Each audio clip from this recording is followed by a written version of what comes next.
भक्तजनों, माताओं, बहनों, सादर जय श्री कृष्ण। हमारे YouTube चैनल में आप सभी का बहुत बहुत स्वागत है। मैं हूं आपके साथ आचार्य धर्मेंद्र शास्त्री। सबसे पहले आपको और आपके पूरे परिवार को दीपावली महापर्व की बहुत बहुत शुभकामनाएं और बधाइयां। माता महालक्ष्मी का भरपूर आशीर्वाद आपके जीवन पर सदैव बना रहे। आप निरंतर उन्नति करें, प्रगति करें, स्वस्थ रहे, व्यस्त रहे और मस्त रहे। कार्तिक माह के कृष्ण पक्ष की अमावस्या तिथि को माता महालक्ष्मी का विशेष पूजन अर्चन किया जाता है। दीपावली का त्योहार सभी लोग बड़े ही धूमधाम के साथ में मनाते हैं। संपूर्ण भारतवर्ष ही नहीं वरन विदेशों में भी दीपावली का त्योहार बड़े ही धूमधाम के साथ में मनाया जाता है। इस दिन माता महालक्ष्मी का विशेष पूजन अर्चन करने से अष्ट लक्ष्मी का घर में आगमन होता है, स्थिर लक्ष्मी का घर में आगमन होता है। तो सभी लोग दीपावली के पहले पहले अपने अपने घरों की साफ सफाई करते हैं, रंगाई पुताई करते हैं और जो भी कूड़ा कटकट होता है, गंदगी होती है, उसकी साफ सफाई करके पूरे घर को स्वच्छ और पवित्र बनाते हैं। जिस घर में स्वच्छता होती है, पवित्रता होती है, वहां पर माता महालक्ष्मी का प्रवेश होता है।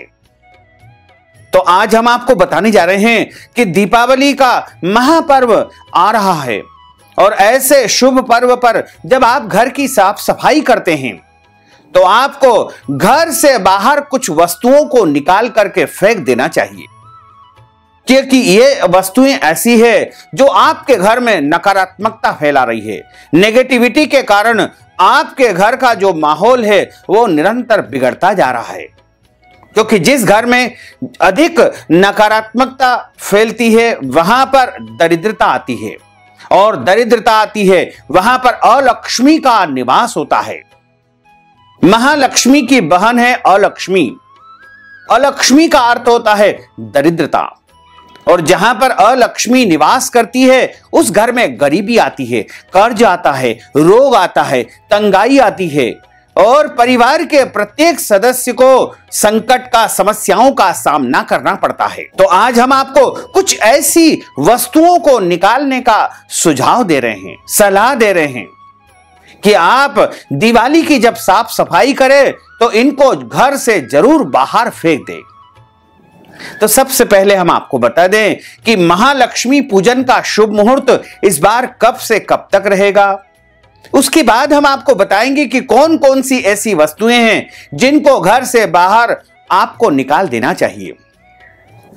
कार्तिक माह के कृष्ण पक्ष की जो दीपावली है इस बार 4 नवंबर 2021 गुरुवार के दिन है। गुरुवार के दिन दीपावली का आना एक अद्भुत संयोग माना जाता है। गुरुवार की जो दिवाली होती है वह शुभ फलदायी होती है, क्योंकि गुरुवार भगवान विष्णु का वार है, भगवान बृहस्पति का वार है। गुरुवार सौभाग्य को देने वाला वार माना जाता है। तो गुरुवार के दिन दीपावली आना अपने आप में एक शुभ संयोग बन रहा है।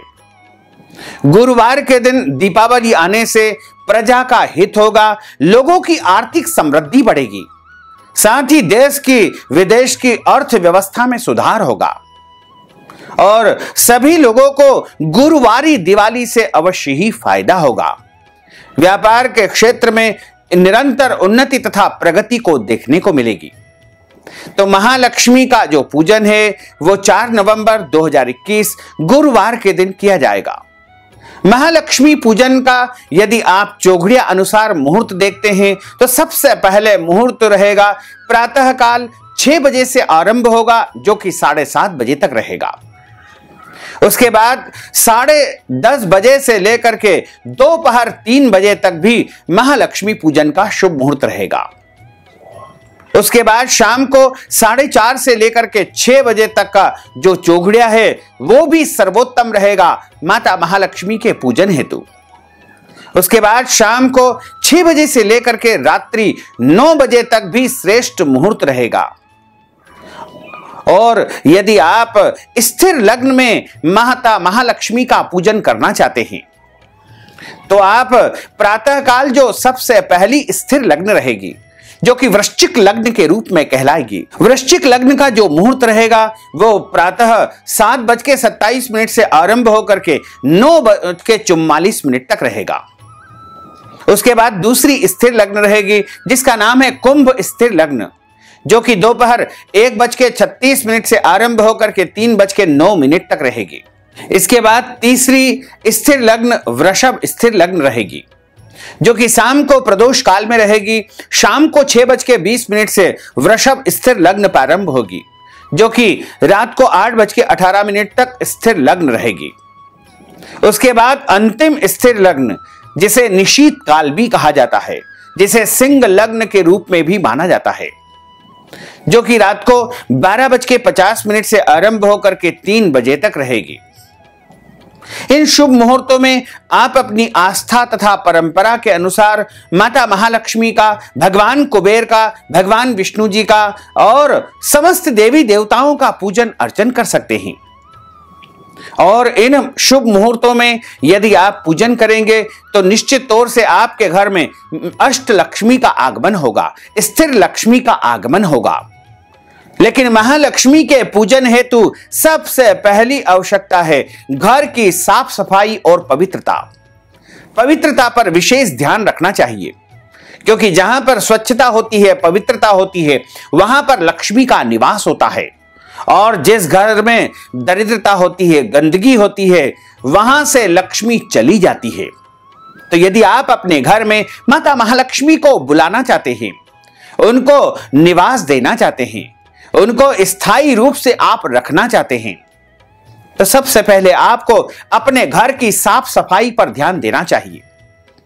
पूरे घर की अच्छी प्रकार से सफाई करना है, लिपाई करना है, पुताई करना है, रंगाई करना है, और पूरे घर में जो भी कूड़ा करकट है, गंदगी है, उसको आपको निकाल करके बाहर फेंक देना चाहिए। दिवाली के दिन माता महालक्ष्मी घर में आती है। इस दिन हम अपने सभी घरों में दिए जलाते हैं, लाइटें लगाते हैं, रोशनी करते हैं, ताकि रोशनी के माध्यम से माता महालक्ष्मी हमारे घर में प्रवेश करे और महालक्ष्मी की कृपा हमारे ऊपर बनी रहे। हालांकि इस दिन घर में कई चीजों का होना अशुभ माना जाता है और इन चीजों के होने से माता महालक्ष्मी की कृपा नहीं होती है। इसलिए इनको आपको दिवाली के पहले ही अपने घर से बाहर फेंक देना चाहिए या हटा देना चाहिए या ढक करके उनको कहीं भी पैक करके रख देना चाहिए, जिससे आने वाले की दृष्टि उन सामान के ऊपर नहीं पड़े। तो ऐसी ही सबसे पहली वस्तु है टूटा हुआ कांच। अगर आपके घर के किसी भी कोने में टूटा हुआ कांच रखा है या आपकी खिड़की का कांच टूटा हुआ है, तो उसे तुरंत घर से बाहर निकाल करके फेंक दे। इसकी जगह पर नया कांच आपको लगवा देना चाहिए। घर में टूटा हुआ शीशा या टूटा हुआ कांच नहीं रखना चाहिए, यह अशुभ माना जाता है। इससे वास्तु दोष भी होता है और टूटे कांच से घर में नेगेटिविटी यानी नकारात्मक ऊर्जा बढ़ने लगती है, और जब नकारात्मक ऊर्जा बढ़ेगी तो घर में दरिद्रता का निवास होने लगेगा और घर में आर्थिक समस्याओं का सामना करना पड़ेगा। अगर आपके घर में कहीं की भी लाइट खराब है तो दिवाली के पहले उसके ठीक करवा ले। दिवाली के समय अंधेरा अशुभता का प्रतीक माना जाता है और इसका हमारे स्वास्थ्य के ऊपर, हमारे परिवार के ऊपर, हमारी उन्नति और प्रगति के ऊपर बुरा प्रभाव पड़ता है। इसलिए घर की सभी लाइटों को दिवाली के पहले चालू करके ठीक ठाक करवा लेना चाहिए। बंद लाइटें या बंद बल्ब हमारे घर में नहीं होना चाहिए। बंद ट्यूबलाइट यदि है तो उसको निकाल करके बाहर फेंक दे। बंद बल्ब भी यदि लगे हुए हैं तो उनको भी निकाल करके कूड़े करकट में आपको फेंक देना चाहिए। बंद लाइटें बिल्कुल भी नहीं होना चाहिए। इसी प्रकार यदि हमारे पूजा स्थल में, हमारे घर में टूटी फूटी कोई भी मूर्तियां हैं तो उनको घर से बाहर निकाल करके विसर्जित कर देना चाहिए। टूटी फूटी जो मूर्तियां होती है वह दुर्भाग्य बढ़ाने का काम करती है, इसलिए टूटी फूटी मूर्तियों को तुरंत ही आपको जल में प्रवाहित कर देना चाहिए, जल में विसर्जित कर देना चाहिए। इसके बाद आता है टूटा फर्नीचर। वास्तु शास्त्र के अनुसार घर में टूटा हुआ फर्नीचर रखना अशुभ माना जाता है। घर का फर्नीचर हमेशा सही स्थिति में होना चाहिए। वास्तु के अनुसार खराब फर्नीचर घर पर बुरा प्रभाव डालता है और घर में दरिद्रता का आगमन करवाता है। इसलिए घर में टूटा फूटा फर्नीचर नहीं होना चाहिए। यदि आपके घर में कोई फर्नीचर टूटा फूटा है तो उसे तुरंत आपको दिवाली के पहले ठीक करवा लेना चाहिए। और यदि ठीक नहीं हो सकता है तो उसे पैक करके ढक करके आपको रख देना चाहिए। इसके बाद आती है बंद या खराब घड़ी। खराब घड़ी भी वास्तु के अनुसार खराब मानी जाती है और हमारी प्रगति में वह रुकावट कहलाती है।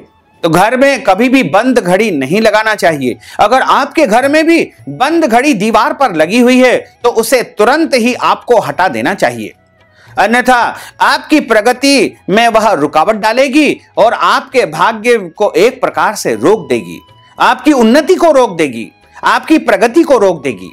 इसलिए तुरंत ही आपको बंद घड़ी अपने घर से बाहर निकाल देना चाहिए या उसको ठीक करके पुनः उसे चालू कर देना चाहिए। किसी भी मकान की छत महत्वपूर्ण होती है। अक्सर लोग अपने घर की साफ सफाई तो करते हैं लेकिन छत को नजरअंदाज कर देते हैं। सारा घर का जितना भी कूड़ा करकट होता है, गंदगी होती है, वो छत के ऊपर ले जाकर के फेंक देते हैं। यह बिल्कुल गलत है क्योंकि छत एक प्रकार से छत्र होता है और छत के ऊपर किसी भी प्रकार की गंदगी का होना यानी पूरे घर के ऊपर विपरीत प्रभाव डालता है। इसलिए घर की छत के ऊपर जो भी फालतू सामान या कूड़ा करकट है उसे तुरंत निकाल करके आपको वहां से हटा देना चाहिए और छत को अच्छी प्रकार से साफ सफाई करके पवित्र रखना चाहिए। इसी प्रकार घर में जब टूटे फूटे या फिर बेकार के जूते चप्पल हम एकत्रित करते रखते हैं वो भी घर में नेगेटिविटी फैलाते हैं। इसलिए आपके घर में टूटे फूटे या अनुपयोगी जूते चप्पल यदि पड़े हुए हैं तो उनको भी आपको घर से बाहर फेंक देना चाहिए क्योंकि वो भी घर में नकारात्मकता फैलाने का काम करते हैं और घर में दुर्भाग्य को लाते हैं। इसलिए टूटे फूटे और बेकार जूते चप्पल घर से बाहर आपको फेंक देना चाहिए। इसी प्रकार टूटे फूटे जो बर्तन होते हैं वो भी घर में नहीं होना चाहिए क्योंकि ऐसे बर्तन घर में नेगेटिविटी फैलाते हैं, घर में ये अशुभता को फैलाने वाले होते हैं। घर में टूटे फूटे बर्तन नहीं रखना चाहिए और यदि आप इन बर्तनों को सुधरा करके इनके स्थान पर नए बर्तन ले आते हैं तो बहुत अच्छा रहेगा, लेकिन टूटे फूटे बर्तन का उपयोग घर में नहीं होना चाहिए। इसी प्रकार हम घर में बहुत सारा बेकार का कचरा एकत्रित करके रखते हैं। कुछ पेपर की रद्दी रख देते हैं या कोई भी कबाड़ा सामान रख देते हैं, लोहा लंगर रख देते हैं। टूटे फूटे अन्य भी अनुपयोगी जो है वाहन भी हम घर में संभाल कर रखते हैं। इनको भी रखना गलत माना जाता है, इनको भी घर से बाहर निकाल देना चाहिए। यदि आप घर से बाहर नहीं निकाल सकते हैं तो इनको पैक करके या ढक करके एकांत स्थान पर अलग थलग रख देना चाहिए, यानी आने वाले किसी भी व्यक्ति की नजर इन वस्तुओं पर नहीं पड़ना चाहिए क्योंकि जब माता महालक्ष्मी आपके घर में आएगी और इन वस्तुओं को देखेगी तो वह वापस भी जा सकती है। इसलिए आप यदि माता महालक्ष्मी को अपने घर में स्थायी रूप से निवास देना चाहते हैं, उनको बुलाना चाहते हैं, उनको आमंत्रित करना चाहते हैं तो आपको इन वस्तुओं को घर से फेंक देना चाहिए और यदि नहीं फेंक सकते हैं तो उनको पैक करके कहीं भी एकांत में अलग थलग उनको रख देना चाहिए। तो भक्तजनों, माताओं बहनों, हमने जो ज्ञानवर्धक जानकारी आपको प्रदान की है, इस ज्ञानवर्धक वीडियो को आप अधिक से अधिक लोगों को शेयर करिएगा, लाइक करिएगा, कमेंट करिएगा और यदि अभी तक आपने सब्सक्राइब नहीं किया तो अभी और इसी समय सब्सक्राइब अवश्य कर लीजिए। आपको और आपके पूरे परिवार को सादर जय श्री कृष्ण, सादर धन्यवाद।